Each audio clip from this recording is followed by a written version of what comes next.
Maddie posted a video of a man discussing the value of holding toxic people accountable on her Instagram stories.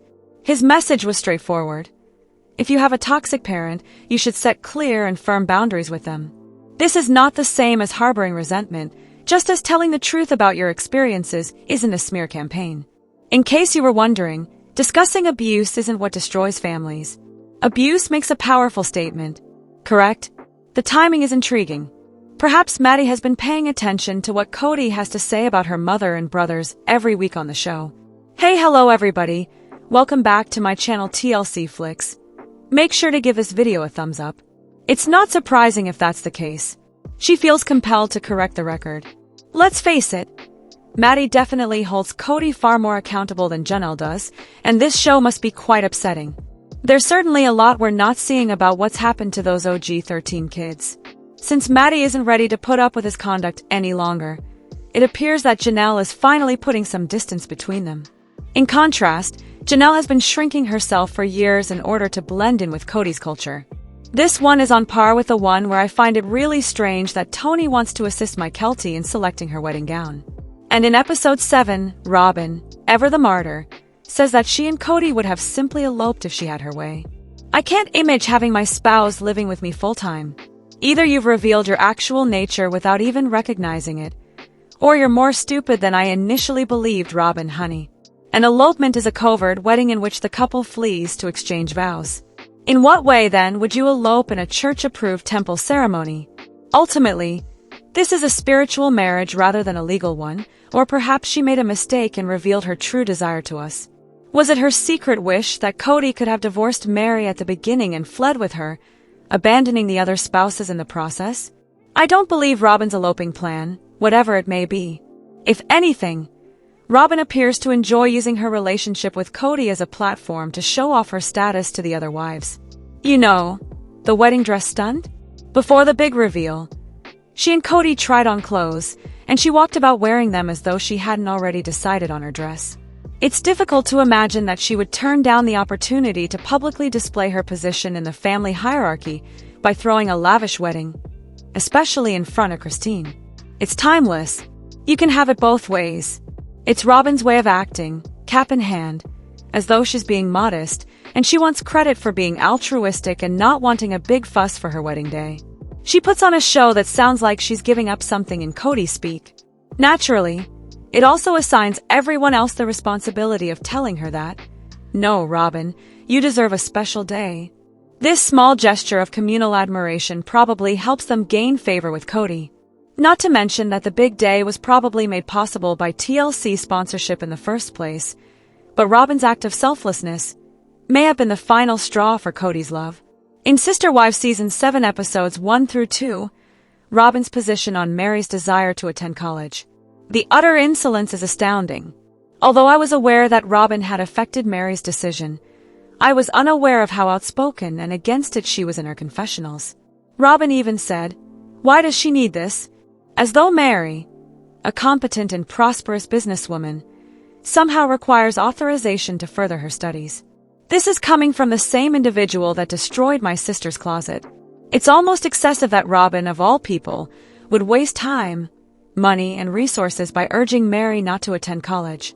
I would never have the audacity to tell my real sister not to go to the mall without me. However, Robyn is putting on a strong front, accusing Meri of leaving the family to pursue her education, all in an attempt to keep Meri committed to a business endeavor that was doomed from the beginning. It's frustrating to watch. Robyn sat there with a barely concealed sneer, relishing every moment of Meri's suffering as she sobbed, nearly pleading for the opportunity to improve herself. Was devastating. Meri is an adult who has every right to make her own choices, but this conceited individual who is incapable of providing even a small amount of support is preventing her from doing so. After witnessing her manipulation of Meri, Robyn is receiving no pity here. I can only hope that one day she will feel even a small portion of the suffering she has caused this family. A minor detail. However, have you noticed that anytime Cody tries to get one of his wives to do something for him, he invariably brings out Mrs. Brown? Although it is subtle, it is quite manipulative. He is well aware of his actions, even while he defends it by pointing to the polygamous lifestyle, which normalizes feelings of loneliness and jealousy. He is well aware that he emotionally neglects each of these women in various ways. In an attempt to create a bond that is hardly there, he gives them these meager scraps of attention and calls them Mrs. Brown. For a brief while, it's sufficient to make them feel seen. Thus, they will grant him his desires. In the worst-case scenario, it persuades people to forfeit something they desired. At best, they give in completely, most likely to prevent one of his adult-sized outbursts. To be honest, it's tragic. Perhaps some of the spouses take it as a ray of hope that, if they comply, things might truly improve, but they never do. And let's face it, that was never his objective. Cody doesn't think it's a cute thing. He is prepared to take advantage of these women's seeming need for his affection and attention in order to achieve his goals. It's also a power move. He keeps the dynamic firmly under his control by using it to remind them of their role. When they all went to Las Vegas, it's confusing that Robyn was given a house first. The reason given was that her children needed stability because they had moved the most. However, that logic is flawed. The entire Vegas migration was not well thought out. They had the option of selecting an area with more reasonably priced land or homes. Moving into flats close to one another would have made far more sense and saved everyone a significant amount of money if money had been so tight. Not to mention that Janelle was paying for the most of this journey. Robyn was deserving of first dibs on a house, or at least the best one. She got to move out first, even though she didn't have a job at the time. She obviously received preferential treatment, and the explanation for this seems tenuous at best. As an aside, I genuinely think Cody married Janelle because of her income or ability to have a stable career. Without her support, his entire way of life would not be possible. Growing up, I had a friend whose uncle was in a polygamous marriage, and she emphasized that it was crucial to give each woman the same amount of money. It wouldn't work if he couldn't afford to do that. However, Cody is bringing in a new wife with 3 children despite his family's financial difficulties. It's careless and unjust to all parties, particularly the kids who must bear the consequences of his decisions. People might view Cody's decisions differently if he could truly afford his lifestyle, but for now they're barely making ends meet, and let's face it, Robyn's first home purchase was probably motivated more by Cody's need for Robyn than by her children's need for stability. A large vacation property wasn't going to satisfy his intense love, since he couldn't bear not having complete access to her whenever he wanted. I firmly believe he wanted her to move in first. The notion that they were doing this for Robyn's children is completely unconvincing. Cody wouldn't have kept uprooting them all for his own whims if he truly cared about the children. And since her children most likely already knew the location, Robyn, who was very close to her family in Vegas, had the simplest adjustment of everyone. The original Brown children, however, had to abandon their whole existence once more. To be honest, I don't even believe that the change was made to evade an inquiry. If anything, it had always been in Cody and Robyn's plan. Why go to Vegas of all places if not? The major reason viewers continue to watch the Brown story is to see Cody and Robyn eventually held responsible for their foolishness, although at this point, the show has evolved into more of an enjoyable work of fiction than a reality show. Otherwise, viewing Sunday's episode with Christine and her new partner is exhausting. I couldn't help but observe how excessively affectionate they are, almost to the point of being a bit excessive partner. However, it begins to make sense when I recall past episodes and how the original 3 discussed how Cody never satisfied their basic wants for connection and affection. Imagine being in a long-term marriage and never really understanding what it's like to have amazing sex or feel truly intimate, only to eventually have that experience with someone new. It seems to me that David is giving Christine a sense of worth and desire that she has likely never experienced before. It's also important to remember that Christine had to spend years concealing her feelings for Cody from the other wives. In one instance, Meri actually allowed Robyn to kiss Cody in front of her, but she turned away as it happened. This dynamic PDA was awkward and complex for both the wives and the children, who rarely witnessed genuine affection between their parents. It's understandable why Isabel found it odd to see her mother so publicly showing her adoration. But it's also understandable why Christine would want to embrace it since she's finally able to feel and express the kind of love that was previously forbidden, and she's likely feeling more liberated than she has in years. Why doesn't Cody take them himself if everything from the marriage is reportedly so important? Since men like Cody are rarely held accountable in this arrangement, it's the kind of question that will never be posed. While Cody publicly disregards her, Meri is supposed to sustain this unwavering torch of loyalty, and in some way, it is her responsibility to justify her decision to let go. Cody, meanwhile, owes neither Nathan nor anybody an explanation for his actions. It seems like he has no accountability in these relationships and can get away with it. His tiny remark was so passive-aggressive and completely distant that he even melted down the wedding ring she gave him, demonstrating his exact position. The double standard is absurd, though, as Meri is suddenly expected to be emotional over a disgusting couch that she didn't even want. She is supposed to look cold if she gives up their old furniture while watching Maddie and Caleb's wedding episode, even though he has no personal investment in it. It's difficult to ignore Cody's attempt to take center stage at this intensely touching family moment. Cody is close behind Caleb as he reads Maddie's letter, offering his typical criticism. They then ask Erica, Caleb's sister, to intervene and pin Caleb's flower on him in remembrance of their late mother after she starts crying. For Caleb and his siblings, it's a heartwarming and intensely intimate event. Additionally, Cody is positioned exactly in the center of it, but only a few steps back. He seems unable to control himself. He must put himself in every situation, even when it has nothing to do with him. All you want to do is shout, "Make room for them. Give them this memories without your constant presence." He seems to have to be the center of attention in every situation, even when it is obvious that someone else should be in that time. So, has the new McMansion been given a nickname yet? We simply cannot allow it to remain anonymous. That would be a catastrophe. I discovered a few gems that might just work.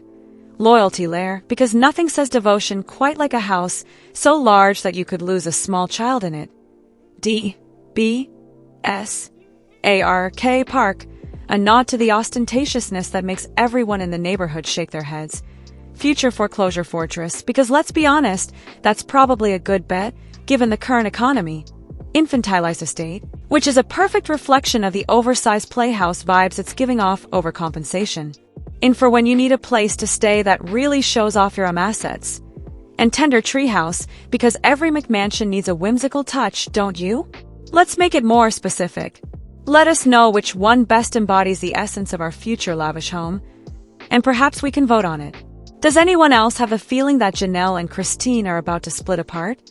I recently watched their interview on Access Hollywood, and it seemed at first that they haven't been as involved in each other's life as they would like us to think. As they accept their new freedom, their relationship will undoubtedly evolve, but I'm confident they'll stay friendly and continue to co-parent their children. Let's be honest though, are they lifelong best friends? During this press tour, act like a phase. When the novelty of their newly discovered singleton wears off, will it go away? Consider it. They are not your typical best friends that talk all day. They are co-parents to the original children. They are connected to an extended family and have a common past. Indeed, Janelle tends to be more submissive, while Christine can be a drama magnet. Though Janelle appears to be taking the high road with Cody, it seems like Christine merely needed a breakup buddy to complain about Cody. Janelle has begun to back off after realizing what was going on. Christine would be more than delighted to spar with him on an equal footing. Fortunately, David has entered the scene and replaced Christine as her new companion for Cody's trolling and small-time pranks. Janelle, meantime, has quietly left Christine's dramatic circus and moved across the nation to grow flowers rather than deal with the havoc caused by Cody. Do you guys believe that this buddy-buddy trend is coming to an end? Alright folks, I must get this out of my system. Does Cody's decision to jog around the cul-de-sac's perimeter cause anyone else to experience extreme secondhand embarrassment? Imagine, for example, a group of women standing there in total stillness as he ran laps. It's nearly unbearable how awkward it is. How long did he continue doing that, in your opinion? I shudder at the thought of it alone. Really, what was going in his head to give him the impression that it was significant or profound? It's simply excruciatingly uncomfortable. Speaking of difficult situations, in Season 6, Episode 13, Boys' Night Out, the original three are sitting on the couch for their interview when Meri bursts into tears, expressing her gratitude for having Janelle and Christine in Leon's life. But I'm telling you, the Ice Queens Janelle and Christine were strangely frigid. Although I understand that they weren't the closest of friends, there seemed to be more going on at the time. The way the original three stop responding to Robyn's tears suggests that Meri was the original queen of sobbing for attention before Robyn joined the group. They probably grew tired of reacting to Meri's emotional outbursts as well. They appeared to be truly impacted by Robyn's waterworks throughout the first few seasons, but eventually it seemed as though they had become numb to it. And Meri is all about the joy, the tears, the frustration, the rage, the pity, you name it. It's causing her to cry. It's normal to become disinterested in someone after 20 years of dating them. Is Kody's jog the ultimate cringe fest in your opinion? And why does it seem like the original 3 cold feelings are still present? As I finally catch up on this week's program, I would want to bring up the fact that Kody repeatedly expressed his sadness about the breakups. On a few occasions, he even fought back tears. Even though the women have their shortcomings, his total lack of empathy and genuine intimacy, I don't just mean the physical kind, is what actually caused all of this. How in the world does he fail to recognize this? It's really annoying. He is treating victimization as though it were an Olympic sport. He expected the women to simply follow his lead and remain happy with whatever scraps he chose to throw their way, even if he didn't want to make the effort to truly make those relationships work. Kody appears to believe that the original 3 lost out, which is one of those sayings that you never know what you have until it's gone well. The whole family gaming night felt very contrived because of this. He seemed to be saying, "Look what you could have had." Really, Kody? It's really annoying. What are the opinions of others? Can we start by discussing how Kody refers to the family he effectively left behind as his club, which he was expelled from? I mean, Kody, that was all your fault. Your children are not your friends. Instead of a former club member complaining about his lost privileges, they need a parent. Christine's sentiments about being the 3rd wife are another factor. It's fascinating to observe that viewpoint. Even if I still adore her in hindsight, it seems like she had an almost romanticized pedestal view of the 3rd wife, a stupid position that comes from someone who isn't deeply ingrained in polygamy or more. It gets me thinking about the hierarchies and preconceptions that may have shaped her initial thought process. Although she mentions this briefly in earlier seasons, I find it raises some fascinating concerns as they share their wedding tales. Oh, and let's take a moment to appreciate Kody's discussion on Sonny and Cher's divorce. It truly puts a lot of things in perspective, including the reason he signed on in the first place and the entire event. He seems to be pursuing the all-too-typical celebrity worship and attention-seeking culture of reality TV. Just a quick observation, but the timeline was really confused for a little moment. Come on, keep it simple. I wish they had displayed the weddings chronologically. 2 Kardashians. Let us know in your comments. And stay tuned by subscribing our channel to get more updates like this. Thanks, everyone.